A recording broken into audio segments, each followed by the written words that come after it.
Anda masih di Ekonomi Challenge, saya sedang membahas mengenai soal izin memperlicin investasi. Pak Semi, kalau mendengarkan gambaran besar yang disampaikan oleh Pak Franky, seberapa optimiskah teman-teman IPA akan kemudian antusias untuk merealisasikan niatnya investasi di Indonesia? Saya harus pisahkan mungkin bahkan bukan hanya IPA tapi industri secara keseluruhan dan pribadi saya dan beberapa pemain-pemain. Secara umum terus terang aja memang dari industri migas sendiri kita sangat pesimis terhadap kemungkinan bisa atau tidaknya. Karena kerumitan yang tadi saya gambarkan. Tapi di benak saya pribadi sebenarnya tidak ada yang tidak bisa. Dan kami mengharapkan benar-benar untuk ini bisa terrealisasi. Bahkan angan-angan kami atau cita-cita kami dari industri migas sebenarnya adalah waktu kita menandatangani kontrak, itu semua izin itu sudah termasuk di sana. Pak Semi, kalau boleh tahu Pak Semi, dalam 5 tahun terakhir, seberapa besar sebetulnya investasi yang terjadi di sektor perminyakan? Apakah karena perizinan ada ketersendatan?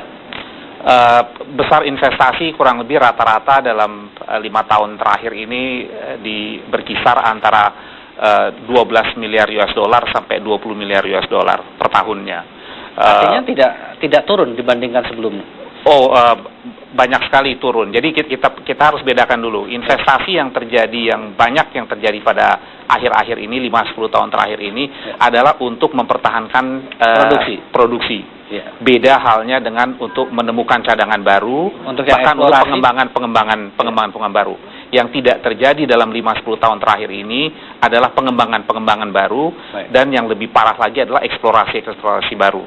Pak Franky, dengan langkah perbaikan yang dilakukan, kira-kira perubahan ekonomi ke depannya akan menjadi seperti apa dalam bayangan pemerintah? Tanggal 11 Januari itu kami merilis tentang 15.500 pemilik izin prinsip tidak melakukan kewajibannya adalah melaporkan laporan kegiatan penanaman modal. Jadi ada 2 dugaan kita dan beberapa sudah memberikan konfirmasi. Yang pertama, setelah mendapatkan izin prinsip mereka menemui banyak masalah di dalam konteks perizinan. Apakah itu perizinan di pusat maupun perizinan di daerah. Sehingga setelah setahun lebih mereka akhirnya tidak mau meluruskan. Yang kedua, ada potensi pelanggaran. Nah, ini yang mungkin kita sudah berikan warning 30 hari teguran. Setelah itu kita akan melakukan pemeriksaan dan maksimum akan kita cabut izinnya. Baik. Nah, kita telah kedatangan tamu istimewa ini, luar biasa sekali. Pak Said Didu akhirnya sampai juga. Pak Said Didu,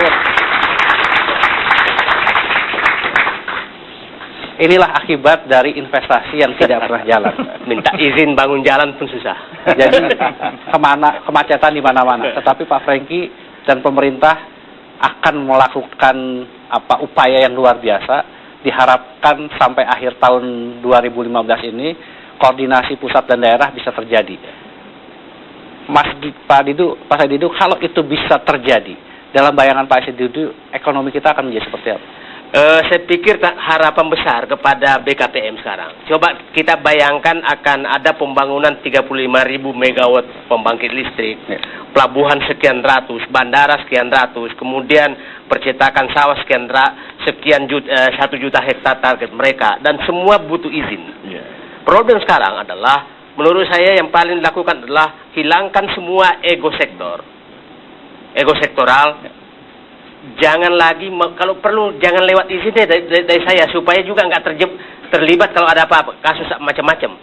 Nah, yang problem yang saya katakan tadi adalah, ini harus sinkron betul antara penegak hukum juga dengan proses pengambilan izin. Karena begini, ini persaingan bisnis. Pada saat nanti diurus satu pintu, ada pengacara yang jago melihat bahwa aturan yang dilalui satu pintu ini belum sesuai dengan jalur hukum yang ada. Maka kalau dia kalah bersaing, maka dia nyatakan kenapa dia dapat IU, kenapa bukan saya, maka dituntutlah. Jadi menurut saya ini adalah yang disiapkan Pak Franky sekarang adalah fisik fisiknya, ini menarik non sekali, Pak. fisik yang kita harus siapkan. Karena banyak sekali orang lincah dalam hal mencari kesalahan apabila dipercepat. Menarik sekali Pak Franky. Sejauh mana ketika koordinasi penegak hukum ikut dimintakan masukan, memberikan catatan mengenai orang melihat loopholes hanya untuk kepentingan persaingan? Ya, memang di dalam proses penyusunan semua peraturan menteri itu semua biro hukum terlibat sebetulnya.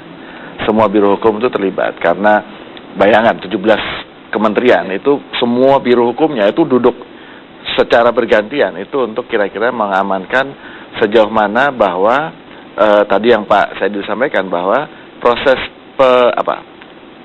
pelimpahan kewenangan ini itu bisa berjalan dengan baik gitu. Meskipun memang ada beberapa yang tidak bisa dilimpahkan.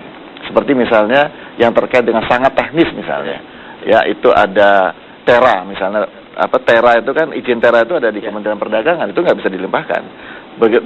Begitu juga untuk frekuensi di Kominfo, ya. Kemudian mengenai limbah, tadi itu juga nggak bisa. Pengukuran tanah itu nggak bisa dilimpahkan, gitu. Nah, lingkungan itu juga nggak bisa. Sehingga kehati-hatian tetap dipertimbangkan. Tetap. Ya? Karena itu tadi yang contohnya listrik itu, kita bisa kira-kira sekitar 300-an hari dari 1000 sekian hari, tetapi 300 hari ini di luar AMDAL. Di luar AMDAL. Gitu. Ya. Karena AMDAL ini masih ya tergantung dari ada konsultannya, ada komisi AMDAL gitu ya. Jadi kita ingin nanti bahas lagi. Apapun yang terjadi, tujuannya adalah seperti katakan Pak Said Didu, menyederhanakan semua perizinan supaya kemudian ekonomi yang potensial ini betul-betul bisa bergerak. Karena memang keinginan pemerintahnya begitu besar. Tapi pertanyaannya adalah bagaimana kita merealisasikan itu? Karena orangnya masih tetap yang sama. Nah, kita harus jeda terlebih dahulu, jangan kemana-mana, tetaplah.